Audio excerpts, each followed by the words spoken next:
In his 9+ NFL seasons, Larry Fitzgerald has always conducted himself with a certain flair.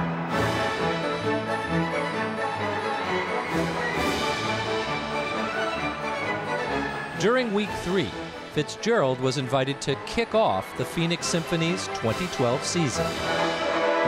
So your musical background is? I have no musical background.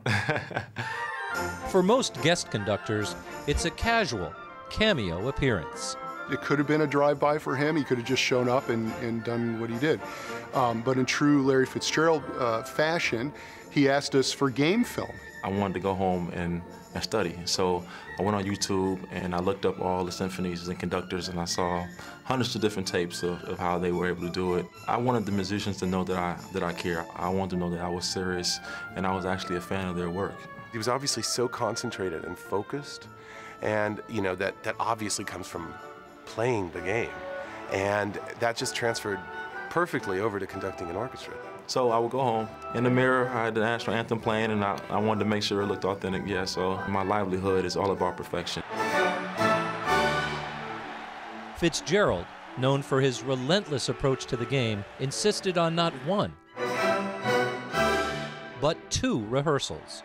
When I first gave him the baton when he came over, I told him that for the next 2 days he'd have to hold it just like in college, because the worst thing a conductor could do would be to drop the baton on the podium. That was the one thing that was going through my mind, is that I can't drop this baton, and I wasn't going to. It's just like dropping an easy TD pass. You can't do it. I was extremely nervous. I was, because I was out of my element, something I've only seen from a distance. So I felt like I was prepared, but there was a lot of anxiety. I would ask all you guys to please rise for the national anthem. If you don't give the right upbeat, the right starting point, no one will play. The symphony can play on autopilot, and in this case, the symphony were locked dead on Larry, and he turned in from a wide receiver to the quarterback of the symphony. My nervousness kind of turned to excitement. You know, I kind of got into it, and I started really getting into it, and I started feeling it, and it felt natural after a while.